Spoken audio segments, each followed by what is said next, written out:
Richard Feynman was recruited to the Manhattan Project in 1943 and in 1965 was co-awarded a Nobel Peace Prize. I came across him because of a letter on the internet he wrote to his dead wife in the 1940s. A romantic physicist. I have someone who likes poetry in my life, so always looking around for a new poem, I was moved by it and wanted to know more. Richard Feynman was an American theoretical physicist, someone who was renowned in one area of my interest in drawing spirituality and science closer, quantum mechanics. He was born on May 11, 1918 in New York City. He was born of Russian Jewish descent and did not speak until he was 3 years old. As a man he spoke with such a New York accent his friends said he spoke like a bum. Though his parents went to synagogue, when interviewed for Cambridge he said he was an atheist. At 15 he taught himself trigonometry, advanced algebra, infinite series, analytic geometry, and both differential and integral calculus. He received his bachelor's degree from MIT in 1939 in physics. He went to graduate school at Princeton University. There he was faced with Jewish prejudice by the head of the physics department. Philip Morse stated Feynman was Jewish but that, in physiology and manner, he showed no trace of this characteristic. He received a doctorate in physics from Princeton in 1942.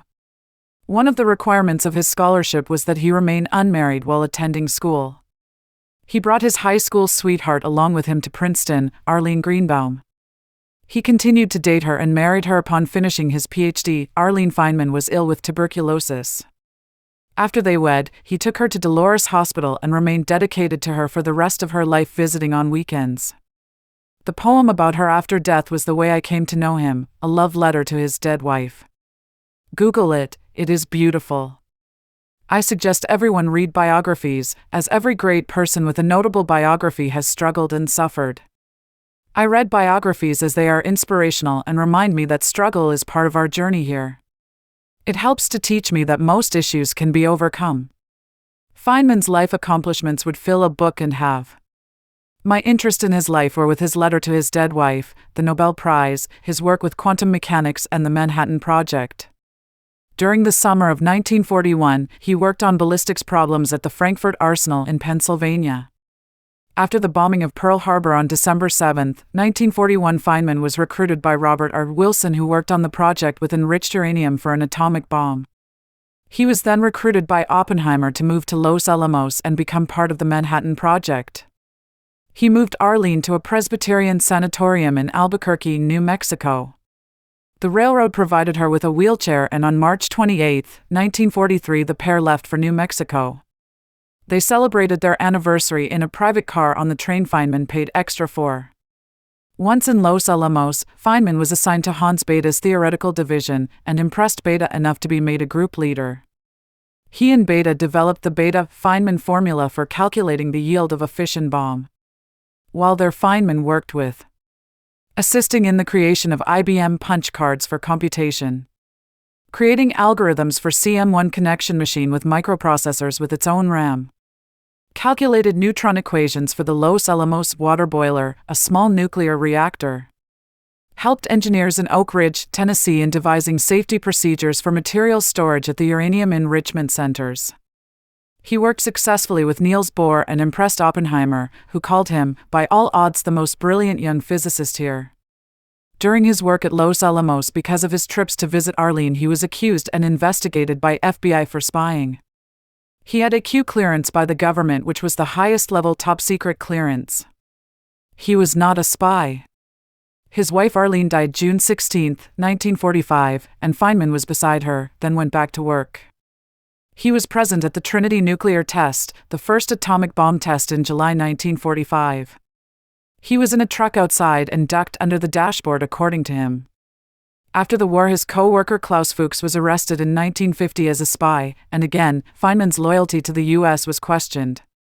The USSR had detonated an atom bomb in 1949. So, 1951 to 1952, Feynman spent his sabbatical teaching courses in Brazil.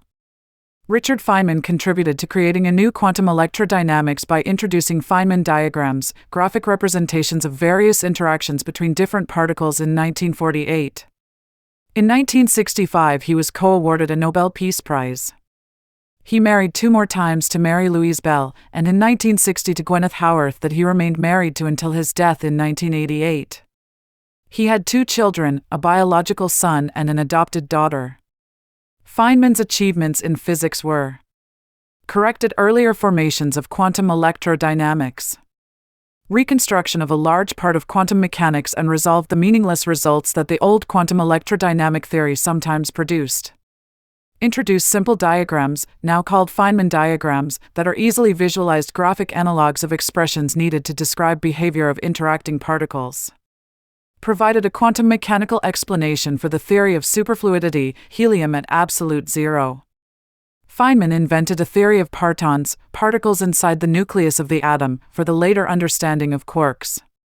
Finally, quantum mechanics is fast becoming a favorite top for me as it describes the behavior of matter and light in all its details and, in particular, of the happenings on an atomic scale.